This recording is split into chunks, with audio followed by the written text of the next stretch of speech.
Just give me some truth. I've had enough of reading things by neurotic, psychotic, pig-headed politicians. All I want is the truth. Just give me some truth. No short-head, yellow-bellied son of tricky dick is gonna mother Hubbard's up, so leave it to the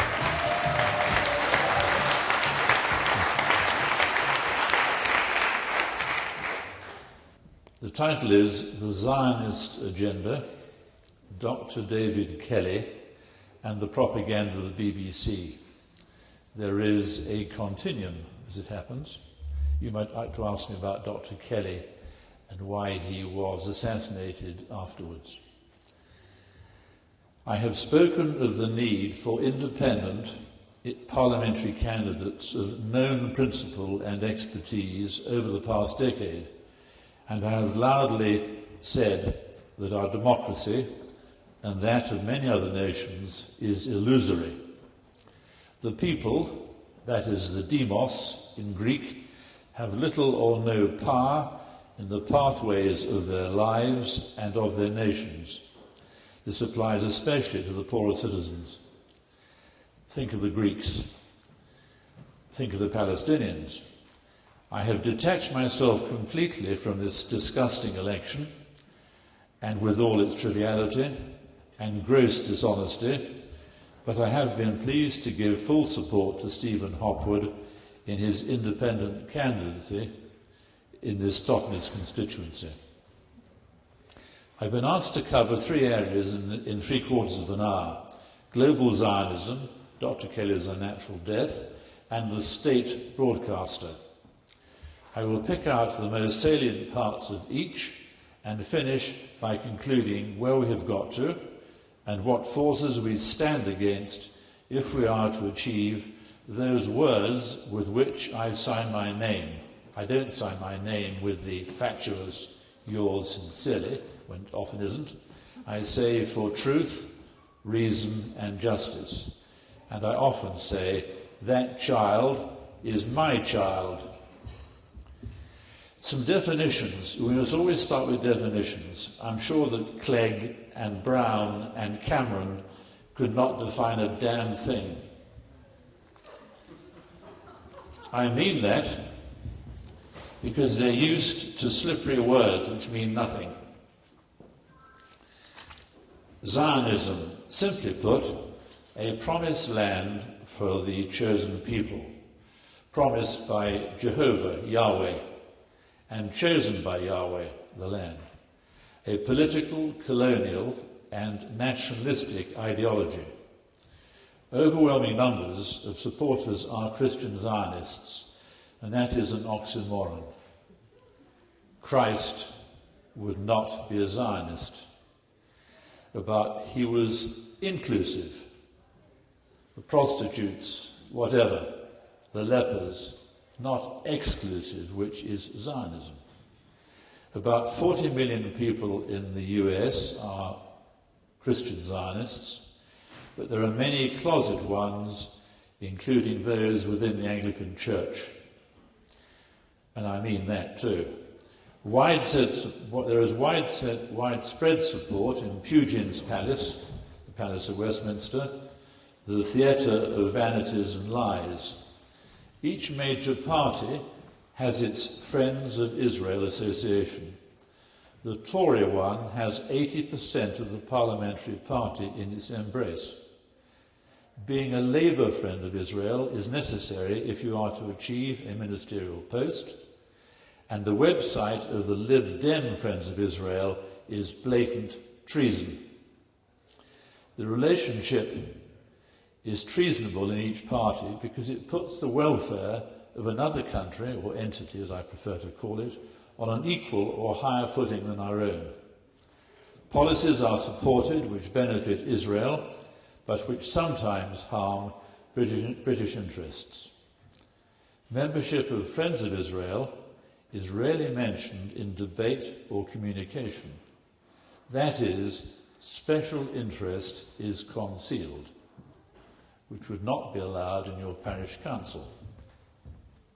Fascism, my definition, the subjugation of the individual's will and freedom by an overweening state.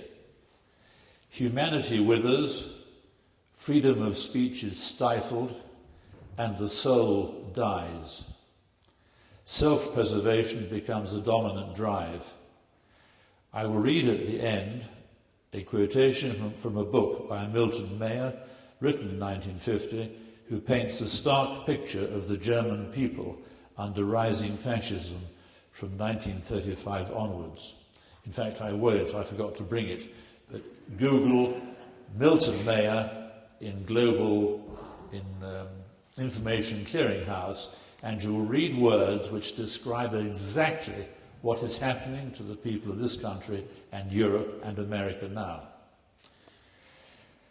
Right, the Zionist agenda. Jews dispersed, I have to give some history, it's important. Jews dispersed in the 1st century AD from the land they called Judea and Samaria. Some were proselytes for their religion. They wanted to spread the word. They spread around the Mediterranean shores and more widely. Some remained, the so-called Aboriginal Jews. They probably have the same genes, in fact they do, as the Palestinian people, ironically.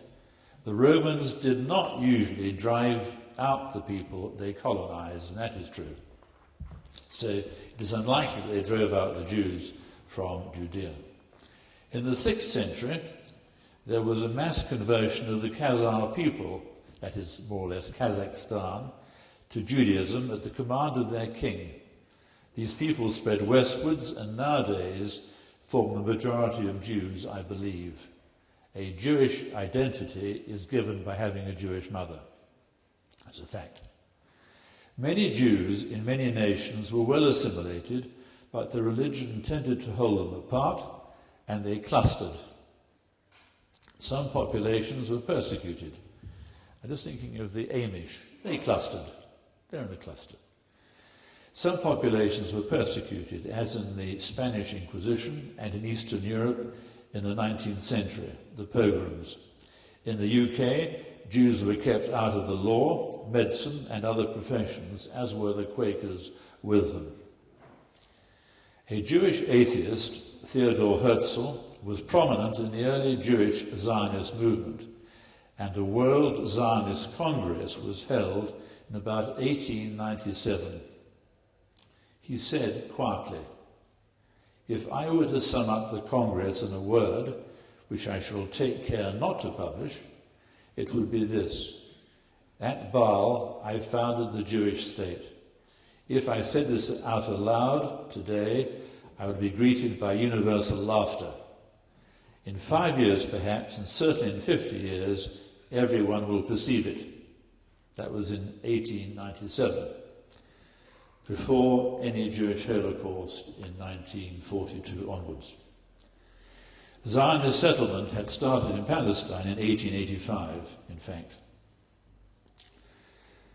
On the 22nd of November 1917, the Balfour Declaration was declared. There it is.